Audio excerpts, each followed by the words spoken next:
Hello guys, welcome to Knowledge Decoder. और आज मैं स्टार्ट करने जा रहा हूँ क्लास 8 का मैथमेटिक्स। ठीक है, तो इसमें हम लोग देखेंगे कि तो अभी तक तो actually class 5th 6th 7th 8th को छोड़ करके 9th 10th और 11th 12th ये सब टोटल क्लासेस अब स्टार्ट हो चुकी हैं। लेकिन हमने क्लास 8 को स्टार्ट नहीं कर पाया था, थोड़ा सा बिजी था 10th 9th का लेक्चर डालने में। ठीक है, लेकिन मैं आज से शुरू कर रहा हूँ अपना 8th का मैथमेटिक्स। ठीक है, पूरा कंप्लीट करवाऊंगा, कोई टेंशन लेने की जरूरत नहीं है। यहाँ से बस वीडियो देखना है, आपको क्वेश्चन लगाना है बस। एनसीईआरटी से चाहे जो भी बुक आपके पास है ना, आप यहाँ से पढ़ने के बाद आराम से क्वेश्चन लगा रहे हो। ठीक है ना, तो देखो कि आज हम लोग पढ़ने जा रहे हैं ना परिमेय संख्या है। नंबर शुरू किए हम लोग, नंबर पार्ट शुरू किए हैं। ठीक है ना, तो सब जो पहला टॉपिक पढ़ेंगे उसका नाम हम लोग परिमेय संख्या। ठीक है, तो देखो समझो परिमेय संख्या क्या होता है। ठीक है, अब देखो परिमेय संख्या को इंग्लिश में बोला भी जाता है रेशनल नंबर। ठीक है, करा कि जैसा कि हम जानते हैं, जानते तो नहीं हो अभी, यहाँ से समझो, यही से मैं बेसिक बताता हूँ क्योंकि थोड़ा सा नीचे जाओगे ना 7th में भी ये चीज पढ़ना है, इसलिए यहाँ पे लिखा जैसा कि हम जानते हैं। ठीक है, समझो ध्यान से कि परिमेय संख्या उसे बोलते हैं जो P/Q के रूप में हो, उसको व्यक्त किया जा सके, परिमेय संख्या कहलाती है। ठीक है, तो सबसे पहला पॉइंट आपको ये याद रखना कि परिमेय संख्या वही संख्या हो सकती है जो P/Q के रूप में हो, पहला पॉइंट। दूसरा, ये P और Q दोनों पूर्णांक हो। पूर्णांक, मैं पूर्णांक अब आपको समझ में नहीं आया तो क्लास 7th में मैंने पूर्णांक बताया है। ठीक है ना, तो पूर्णांक हो। ठीक है, उसे समझ लो कि पॉजिटिव नेगेटिव, पूर्णांक वाला समझ लो ना, पॉजिटिव भी होता है नेगेटिव भी होता है। अगर पूरा सही तरीके से क्लियर करना है तो प्लेलिस्ट में जाना, क्लास 7th का है, वहां पे आपको ये मिल जाएगा। ठीक है, तो क्या बोलता है कि परिमेय संख्या वही हो सकती है जो P/Q के फॉर्म में हो। ठीक है, जहां पे P और Q पूर्णांक हो, ये चीज सब याद रखने की जरूरत है, पूर्णांक है यहाँ पे। ठीक है, और Q not equal to zero, ये जो नीचे में आपको Q दिख रहा है ना, ये वाला जो Q दिख रहा है ना आपको, ये नहीं जीरो होना चाहिए, कभी नहीं जीरो होना चाहिए। क्योंकि कुछ एक चीज याद रखो, समथिंग बाय जीरो जो होता है वो इन्फिनिटी हो जाता है, मतलब अनंत, अपरिभाषित हो जाता है। ठीक है, तो ऑब्वियसली अगर मान लो आप अगर जीरो दोगे देते हो यहाँ पे, तो समथिंग बाय जीरो क्या हो जाएगा, अपरिभाषित हो जाएगा। तो अपरिभाषित हो जाएगा तो क्या ही रह गया यार, तब थोड़ा कोई संख्या होगा वो। इसलिए बोला जाता है कि यहाँ Q not equal to zero है, P और Q पूर्णांक है, and Q not equal to zero. जैसे जैसे देखो 0 -5 3/5 -7/12। तो बोले सर ये P/Q के फॉर्म में कैसे है सर? देखो 0 को आप लिख सकते हो 0/1। ठीक, तो सर 0/1 हाँ लिख सकते हो। देखो P/Q के फॉर्म में आ गया। अब पूछो इनसे कि P और Q पूर्णांक है क्या? हाँ, P पे 1 है तो 0 तो पूर्णांक है, 1 भी पूर्णांक हाँ है sir. Q not equal to zero है क्या? जो नीचे में है 1 तो जीरो तो नहीं है, मतलब क्या हमारा 0 एक पूर्णांक संख्या है। ठीक है, समझ में आ रहा? बहुत कंफ्यूजन होता है, इसलिए मैंने थंबनेल में यही लगा कि 0 सॉरी पूर्णांक संख्या नहीं, परिमेय संख्या है। सॉरी, 0 पूर्णांक तो नहीं, मान लो 0 परिमेय संख्या है कि नहीं, इसलिए मैंने थंबनेल में लगाया। तो समझ में आ गया ना कि 0 का आप आराम से लिख सकते हो 0/1, तो हो गया ना ये P/Q के फॉर्म में। ठीक है, और Q not equal to zero है। ठीक है, तो 0/1 का आप हमेशा बोल सकते हो कि this is our rational number, परिमेय संख्या हमारा है। ठीक है, अब देखो 5, अब देखो बोला सर -5 जो है ना सर वो P/Q के फॉर्म में नहीं है, तो क्या यार आप -5 को -5/1 नहीं लिख सकते? तो आ गया ना P/Q के फॉर्म। हाँ सर लिख सकते हैं सर, आ गया ना P/Q के फॉर्म में। अब -5 1 पूर्णांक है, Q not equal to zero है, तो मतलब क्या हमारा -5 भी क्या हमारा परिमेय संख्या। इसी तरह देखो 3/5 तो कोई दिक्कत नहीं है, P/Q के फॉर्म में है। ये -7/12 भी कोई दिक्कत नहीं है, ये P/Q के फॉर्म में। तो ओवरऑल आपको परिमेय संख्या कंसेप्ट क्लियर हुआ होगा। ये कुछ नहीं करना होता, ये P/Q के फॉर्म में होता है, P और Q पूर्णांक होता है, Q not equal to zero होता है, और जीरो भी हमारा एक परिमेय संख्या है क्योंकि उसको हम लोग P/Q के फॉर्म में लिख सकते हैं, जैसा कि मैंने आपको यहाँ पे बताया था। ठीक है, अब देखो वही चीज यहाँ पे लिखा, क्योंकि संख्या 0 5 -7 आदि को P/Q के रूप में लिखा जा सकता है, इसलिए ये भी परिमेय संख्या है। वही चीज जो बताया वही चीज लिखा हुआ है। ठीक है, अब देखो जैसे कुछ प्रॉपर्टीज होता है, जैसे गुण होता है ना, कि कुछ गुण होता है ना, जैसे हम बताए थे, जैसे कुछ गुण होता है, जैसे एक होता है समृद्ध गुणधर्म। ठीक है ना, इसको समरक होते, इसको समरक भी बोलते हैं। तो समृद्ध गुणधर्म क्या होता है ना, एक चीज पहले बताओ। जैसे मान लो P+Q है, अगर वो आ रहा है क्या, अगर मान लो ये पूर्ण, मान लो कि ये परिमेय संख्या है और Q भी अपना परिमेय संख्या है, और जो भी आया वो भी अगर परिमेय संख्या हो गया, तो हम लोग बोल देंगे ये अपना समृद्ध गुण को फॉलो कर रहा है, समरक नियम को फॉलो कर रहा है। जैसे देखो पहले हम लोग क्या देख रहे हैं, ध्यान से देखना। पहले हम लोग देख रहे हैं कि किस तरीके से हम लोग जांच करें। जैसे पहले हम योग के लिए जांच करते हैं। ठीक है, पहले हम लोग देखते हैं कि एडिशन के लिए कोई प्रॉब्लम तो नहीं है। जैसे मान लो -2/3 एक परिमेय संख्या ले लिए, एक 5/6 परिमेय संख्या ले लिया। ठीक है, दोनों को ऐड किए, ये भी परिमेय है और ये भी अपना क्या है, परिमेय संख्या है। ठीक है, दोनों को जब ऐड किए तो हमारा क्या आएगा 1/6, तो एक क्या आएगा, ये भी एक परिमेय संख्या है। तो मतलब आप बोल सकते हो ये भी परिमेय, ये भी परिमेय, और जो आपका आ रहा है दोनों को जोड़कर ये भी परिमेय, तो आप क्या बोल सकते हो कि ये जो चीज है ये हमारा समृद्ध गुणधर्म को फॉलो कर रहा है। ठीक है, जैसे देखिए एक और एग्जांपल देखो, समझे, थोड़ा सा जूम आउट करता हूँ। ठीक है, इसे देखो ध्यान से, दूसरा एग्जांपल देखो, -4/5 एक परिमेय संख्या होता है, एक -3/10 परिमेय संख्या, दोनों को ऐड किया, दोनों को जब ऐड किया तो हमारा आ गया -11/10। तो ऑब्वियसली ये भी क्या हमारा एक परिमेय संख्या है। तो आप लोग क्या बोल सकते हो कि परिमेय प्लस परिमेय बराबर परिमेय आ रहा है। इट मींस क्या, ये हमारे समृद्ध गुण को फॉलो कर रहा है। इसमें से यही लिखा हुआ है, अतः स्पष्ट है कि परिमेय संख्या योग के अंतर्गत समृद्ध है। ठीक है, तो वही लिखा है कि नहीं, दो परिमेय संख्या a तथा b के लिए a प्लस b भी एक परिमेय संख्या होगी। समझ में आ रहा है ना, कोई दिक्कत कोई परेशानी नहीं। देखो आप ध्यान से, अब देखते हैं अपन कि घटाओ में क्या चीज, इसको व्यवकलन भी बोलते हैं, इसको लिख लो घटाओ, लिख सकते हो नोट्स में घटाओ। ठीक है, घटाओ में देखते हैं कि ये हमारा समृद्ध गुण या समृद्ध नियम को फॉलो कर रहा है या नहीं कर रहा है। ठीक है, इसे देखो 8/3 -5/6, मतलब ये भी परिमेय था, ये भी परिमेय था, दोनों को माइनस के 11/6 है, तो ये भी एक परिमेय संख्या है। तो मतलब लग रहा है कि ये पक्का ये भी अपना फॉलो कर रहा है। इस दूसरा एग्जांपल देखो, -7/8 -5/4 करोगे तो -17/8, मतलब ये भी परिमेय संख्या है, ये भी परिमेय संख्या, ये भी परिमेय संख्या। मतलब क्या, ये कैलकुलेट करो फिर से क्या होता है, परिमेय संख्या आ रहा है। इसको आप लोग कैलकुलेट करके देखना क्या आता है। ठीक है, तो ओवरऑल जो हम लोग देख रहे हैं ना कि दो परिमेय संख्या का अंतर भी कर रहे हैं, एक परिमेय संख्या आ रही है। इट मींस क्या, ये भी हमारा संवर्ग नाम या समृद्ध गुण को फॉलो कर रहा है, वही लिखा हुआ देख लो। इस प्रकार हम पाते हैं कि परिमेय संख्या व्यवकलन के अंतर्गत समृद्ध है। ठीक है, अर्थात इन्हीं दो परिमेय संख्याओं a तथा b के लिए a - b हमारा क्या होगा, परिमेय संख्या होगा। समझ आ रहा ना, कंसेप्ट समझ में आ रहा है ना, कोई दिक्कत कोई परेशानी नहीं। तो बोला कि सर आप जोड़ घटाओ के लिए कर ही लिए, तो गुना करके भी करके दिखाइए हमें। तो हम लोग चलो देख लेते हैं भैया, गुना के लिए चलो देखते हैं। तो -4/5 इंटू 8/3 कर दिए, ये भी परिमेय संख्या था, ये भी परिमेय संख्या था, तो क्या होगा -32/15 एक परिमेय संख्या। ठीक है ही परिमेय संख्या, p/q को फॉर्म में है ना भाई, और p और q पूर्णांक है ना, तो हो गया खत्म, q नॉट इक्वल टू 0 है, तो ये भी क्या है, परिमेय संख्या है। जो भी कंडीशन बताऊं उसी कंडीशन से बोल रहा हूँ, ऐसा कुछ नहीं कि कुछ अलग बोल रहा हूँ, सब वही बोल रहा हूँ। p/q के फॉर्म में हो, p एंड q पूर्णांक होता है, और q जो होता है नॉट इक्वल टू 0 होता है। ठीक है, इसे सेकंड एग्जांपल दिखाया, -8/7 इंटू -2/5, तो ये भी परिमेय संख्या था अपना। ठीक है, और ये भी अपना क्या था, परिमेय संख्या। ठीक है, जब इसको सॉल्व किया क्या होगा, 16/35, तो ये भी क्या हमारा एक परिमेय संख्या है। तो मतलब एक चीज, अब इसको कैलकुलेट कर आप देख लेना।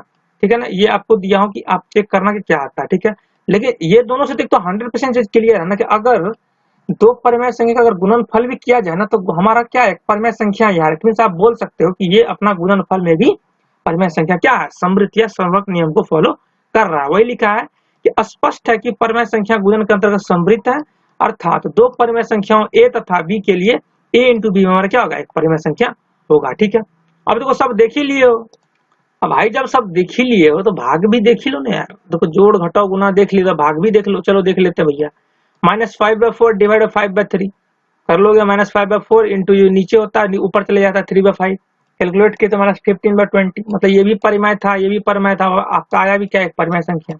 इसको आप लोग कर लेना, डिवाइड करने के लिए आता है, आराम से कर लोगे। ठीक है, तो क्या इनका हल एक परिमेय संख्या है, आप कैलकुलेट करके बताना कमेंट बॉक्स में कि ये जो 15/7 डिवाइड बाय 2/5 आ रहा था, आप चेक करके बताना कि ये हमारा परिमेय संख्या है कि नहीं है। तो एक चीज तो आपको श्योर, आप सॉल्व जो करोगे ना, तो ऑब्वियसली आपको क्या एक परिमेय संख्या आएगी, मतलब p/q के फॉर्म में आपको एक चीज आएगी। तो एक चीज अपना 100% क्लियर हो गया है कि आप ये बोल सकते हो कि परिमेय संख्याओं का भाग के अंतर्गत समृद्ध है। ठीक है, अर्थात दो, थोड़ा सा जूम आउट करता हूँ, अर्थात जो दो परिमेय संख्या को आप भाग भी दोगे तो हमारा क्या आ रहा है, परिमेय संख्या आ रहा है। यहाँ भी देखो, ये थोड़ा सा ये कुछ है नहीं, देखो देख लो, 1/2 डिवाइड 1/2 तो क्या होता है, 1 आएगा, बस वही लिखा है, बस वो समझाया है, कर ले ना डिवाइड 1/2 इंटू इसको करो तो ऊपर चले जाएगा 2/1, तो 2 कट के कितना आएगा, 1 आंसर आ जाएगा ना। ठीक है, तो अब देखो थोड़ा सा एक्सेप्शन है। देखो ये चीज मैंने बोला कि दो परिमेय संख्या को अगर भाग करते हो आप, तो आपको क्या मिलेगा, एक परिमेय संख्या मिलेगा, लेकिन इसका कुछ ना कुछ एक्सेप्शन है, आपको दिक्कत कर जाएगा। देखो क्या एक्सेप्शन, देखो तो समझो। देखो संख्या a एंड b के लिए a भागा b भी एक परिमेय संख्या है, लेकिन ये चीज समझना, हम जानते हैं कि किसी भी परिमेय संख्या a के लिए a भागा 0 परिभाषित नहीं है, अतः परिमेय संख्या भाग के अंतर्गत समृद्ध नहीं है। अगर आपसे कोई पूछे कि भैया कि हमारा जो परिमेय संख्या है वो भाग के अंतर्गत समृद्ध है क्या, तो आपको सीधा बोलना नहीं। ठीक है, बहुत लोग गलती करते क्योंकि देखो जब 0 तक का एग्जांपल नहीं लिया था तो बोलते ही थे। देखो ये भी क्वेश्चन सॉल्व किए और ये भी क्वेश्चन सॉल्व किए थे। एक परिमेय संख्या को दूसरे परिमेय संख्या से अगर डिवाइड करा रहे थे तो हमारा एक परिमेय संख्या आ रहा था। इसमें भी एक परिमेय संख्या को दूसरे परिमेय संख्या से डिवाइड करा तो एक परिमेय संख्या आ रहा था। तो आपको लग रहा था कि ये हमारा भाग में क्या है, समृद्ध गुण को फॉलो कर रहा है। लेकिन जब आप 0 कंसिडर करते हो ना तब ये चीज नहीं होता है। जैसे मान लो 1/0 अगर आ जाता कहीं पे तो क्या हो जाएगा, ये इनफाइनाइट हो जाएगा, अपरिभाषित हो जाएगा, जिसका कोई मतलब नहीं बनता है। ठीक है, तो अब आपसे कोई भी पूछे कि दो परिमेय संख्याओं का भाग एक समृद्ध गुण को फॉलो करता है तो आपको सीधा बोलना है नहीं भैया। क्यों नहीं करता है, क्योंकि यहाँ पे a भागा 0 कुछ भी वो इनफाइनाइट हो जाएगा। ठीक है ना, तो इसीलिए आप हमको हमेशा बोल लेना है कि अतः परिमेय संख्या भाग के अंतर्गत समृद्ध नहीं है। ठीक है, अब इसके अलावा यदि हम शून्य को शामिल अगर शून्य अगर छोड़ दो तो शेष सभी परिमेय संख्या का समूह भाग के एक अंतर्गत समृद्ध है। क्योंकि अगर 0 ले रहे हो तभी तो दिक्कत आ रहा है। तो अगर आपसे स्टेटमेंट पूछा जाए कि परिमेय संख्या के भाग के अंदर समृद्ध है कि नहीं है तो आपको टोटल लेके चलना है, तो आपको बोलना है कि नहीं है सर। अगर क्वेश्चन में बोला जाए कि अगर परिमेय संख्या के भाग के अंतर्गत समृद्ध है कि नहीं है और 0 को हम लोग इंक्लूड नहीं कर रहे हैं तब आपको बोलना है आंसर यस। ठीक है, अगर कुछ नहीं बोले तो टोटल लेना है, टोटल लेना मतलब 0 भी कंसिडर आएगा, तब आप ये नहीं बोल सकते कि ये हमारा समृद्ध गुण को फॉलो करता है। ठीक है, समझ में आ गया ना, इसीलिए 0 को दिमाग में रखते हुए आंसर करना है। ठीक है ना, पूछे तो देख लेना क्वेश्चन में 0 इंक्लूड कर रहा है कि नहीं कर रहा है। अगर नहीं दिया है तो समझ लो सब चीज इंक्लूड करना है। अगर मान लो स्पेसिफिकली दे दिया है कि 0 कंसिडर नहीं करना है तब तो मान लो समृद्ध गुण को फॉलो अपना करेगा ही। ठीक है, समझ में आ गया होगा। अब देखो समझो ध्यान से, देखो अब क्या सीन बनता है।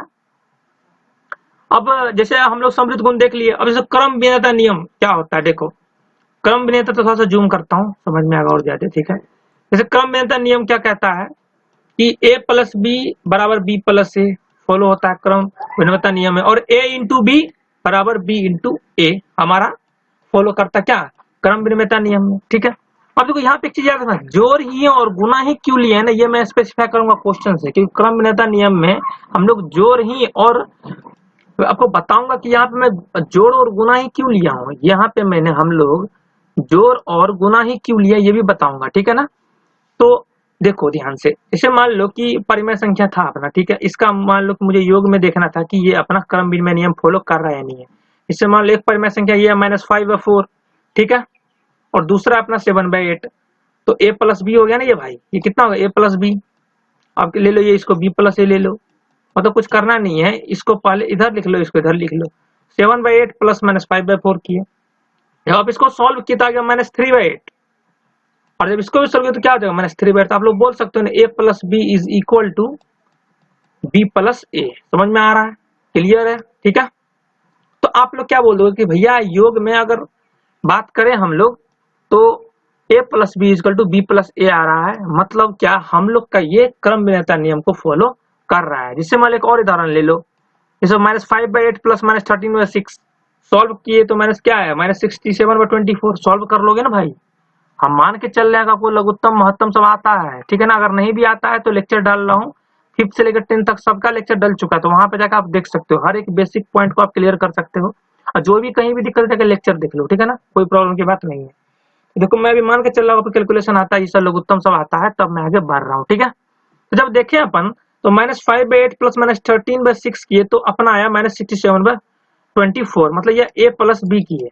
अब कर लेते हैं b प्लस ए, मतलब इस पॉइंट को इधर लिख दिए, इस पॉइंट को इधर लिख दिए, फिर भी जो है तो -67/24 आया। इस मीन्स क्या कि a plus B equal to B plus A आ रहा है। मीन्स क्या कि दो एग्जाम्पल देखे हम लोग, एक चीज तो क्लियर हो गई भैया कि अगर हम लोग परिमेय संख्या का अगर योग की बात करेंगे तो ये हमारा जरूर से जरूर क्रम भिन्नता नियम को फॉलो करेगा। वही चीज लिखा है, स्पष्ट है कि दो परिमेय संख्याओं के लिए योग का क्रम विनिमय नियम सत्य है, अर्थात दो परिमेय संख्या a तथा b के लिए a plus B equal to B plus A सत्य है। ठीक है, अब बोला कि भैया आप घटाव के लिए मुझे दिखाइए।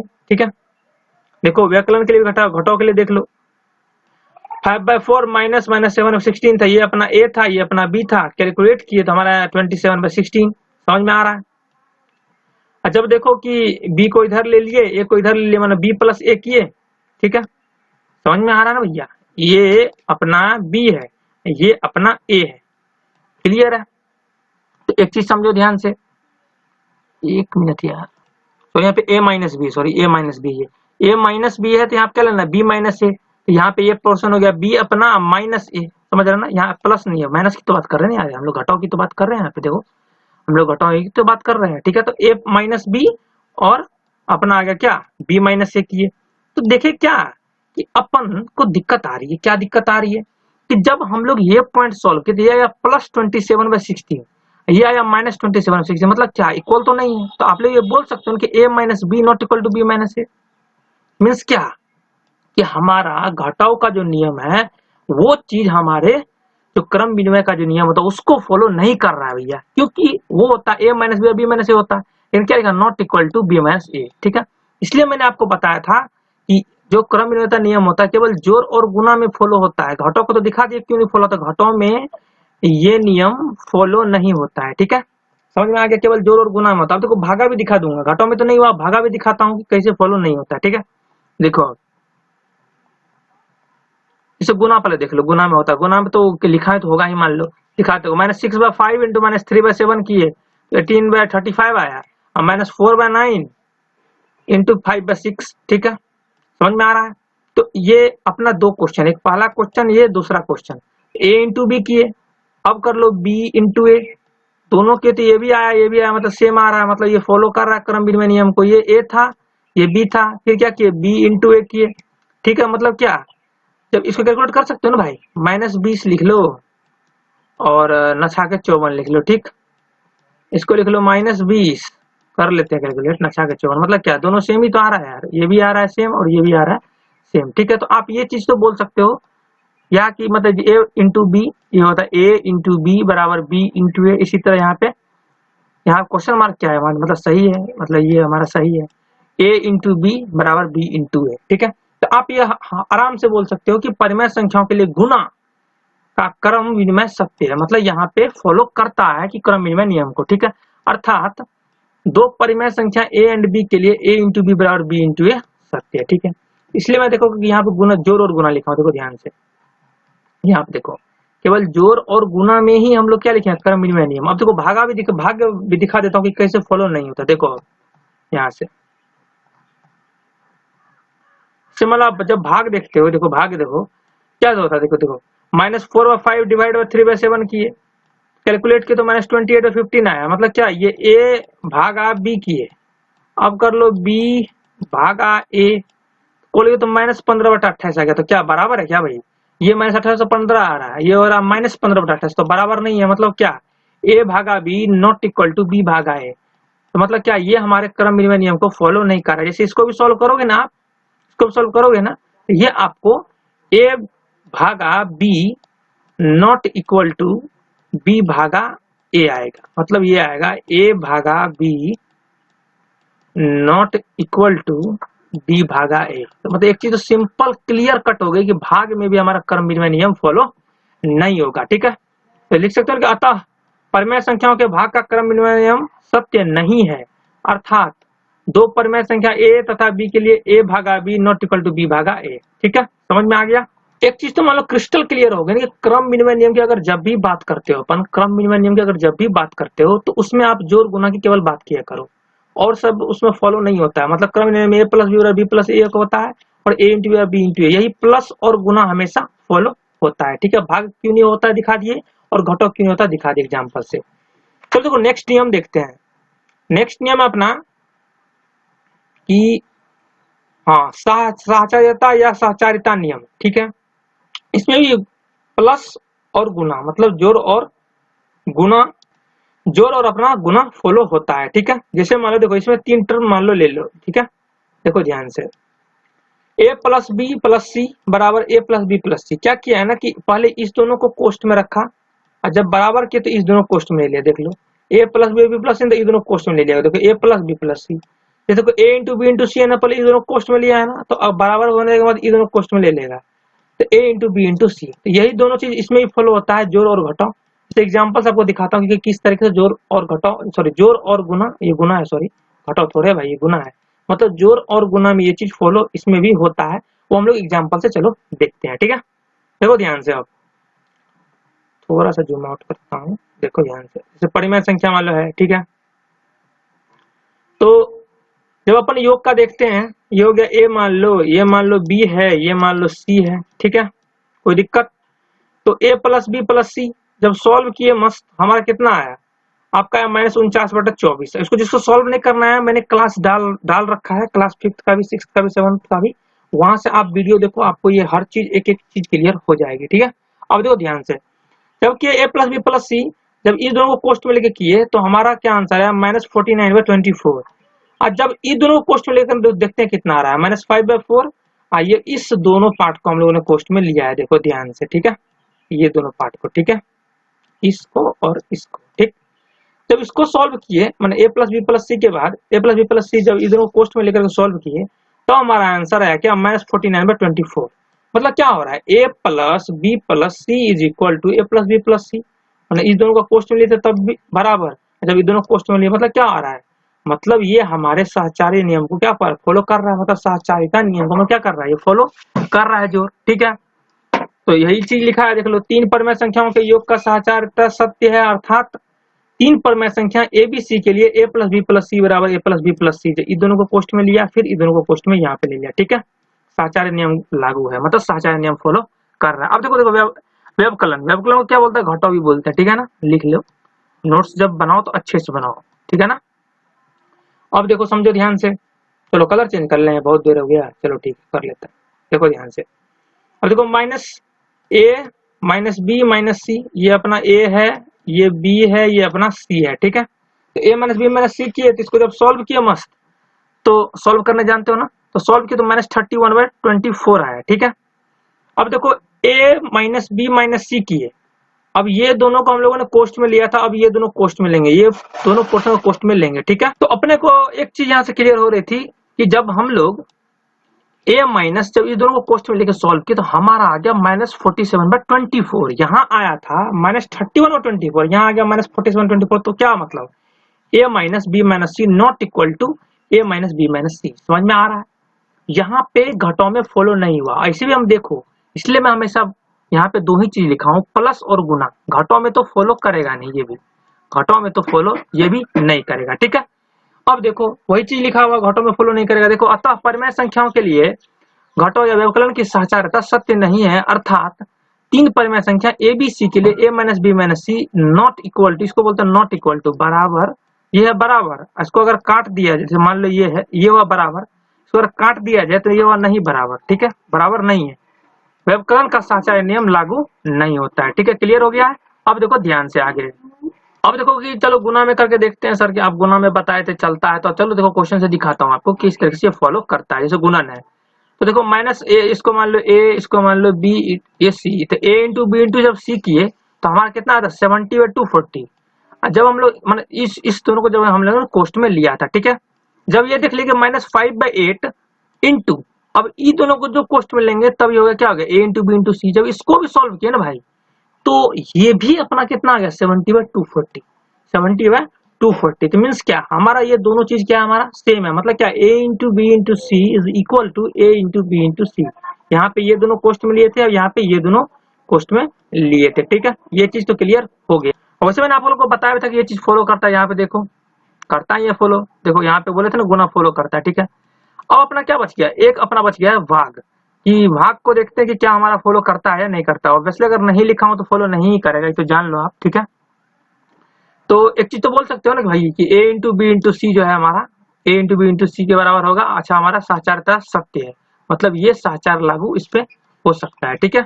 अब देखो भाग के लिए देखते हैं, देखो दिमाग से, ये हो गया मान लो a, ये मान लो b, ये c, तो a भागा b भागा c किए, इस दोनों को पहले कोष्ट में लेकर के, तो अब 1/2 था, भागा था तो हो जाए 4/3, फिर भागा -5/8, इसको भी सॉल्व किए मस्त, कितना गया -32/30। जब देखो सॉल्व किए, a भागा b भागा c ही है, ये ऐसा कुछ अलग नहीं है, a भागा b भागा c ही है, बस ये है कि ये अब ये कोष्ट में, यहाँ पे था a b कोष्ट में, यहाँ था अपना b c कोष्ट में, ठीक है। जब देख रहे हैं कि यहाँ पे भी सॉल्व करके किए तो हमारा आ गया -20/48, मतलब a भागा b भागा c के तो इतना आया, और जब इसको सॉल्व किया इतना आया, मतलब इसका बराबर तो नहीं है। वही चीज लिखा हुआ कि a भागा b भागा c नॉट इक्वल टू, ये देखो नॉट इक्वल टू ये वाला पोर्शन, ठीक है। तो मतलब भाग में हमारा सहचार्य नियम फॉलो नहीं करेगा, ठीक है। अतः परिमेय संख्या के लिए भाग साझाता नहीं, अतः परिमेय संख्या ए बी तथा ए भागा बी भागा सी के लिए ए भागा बी भागा सी नॉट इक्वल टू ए भागा बी भागा, पहले इसको कॉस्ट में लिए फिर इसको कॉस्ट में लिए, यहाँ पे साहचर्य नियम लागू नहीं होता है। ठीक है, तो एक चीज तो आपको क्लियर हो गई कि चाहे अपना साहचर्य नियम रहे चाहे अपना क्रम विनिमय नियम रहे, ठीक है, ये हमेशा जोड़ और गुना में फॉलो होता है, ये अपना जोड़ और गुना में फॉलो होता है। जैसे अब क्रम विनिमय नियम किस में फॉलो होता है, देख लो ध्यान से, यहाँ पे बताया देखो, जोड़ और गुना में फॉलो होता है, घटाओ और भाग में फॉलो नहीं होता है। ठीक है, तो एक चीज तो अपना क्रिस्टल क्लियर हो गया, ये चीज हर पॉइंट डिस्कस की क्रम विनिमय नियम क्या है, क्या कब ये किसको फॉलो करता है, गुना को, भाग को, घटाओ को, एग्जांपल से पूरे सही तरीके से देख लिए। तो ये अपना क्लास पार्ट 1 परिमेय संख्या क्या डेप्थ में समझ लिए किस तरीके को, अगर यहाँ पे जीरो भी बता दे, जीरो भी क्या है परिमेय संख्या, क्योंकि 0/1 लिख सकते हैं। ठीक है, तो इस तरह से हम लोग परिमेय संख्या का एक टॉपिक हम लोग लगता है कि चैप्टर खत्म कर, और देखेंगे कि क्या नेक्स्ट टॉपिक है वो भी हम लेके आएंगे। ठीक है, बंदे को लाओ, चैनल को जरूर सब्सक्राइब करना, अगर वीडियो अच्छा लगे तो लाइक करना, और नीचे कमेंट बॉक्स में बताना कि सर क्या दिक्कत हो रहा है और कैसा लगा क्लास। ठीक है ना, और बंदे को लाओ यार, 8th के टोटल बंदे को लाओ, हम लोग IIT NIT के बंदे यहाँ पे आए हैं तो भाई ऐसे थोड़े आए, हम लोग चाहते हैं कि ज्यादा से ज्यादा बच्चों को पढ़ाएं, समझ में आ रहा है ना, तो बंदे को लाओ और मजा आएगा। ठीक है ना, ओके, थैंक्स।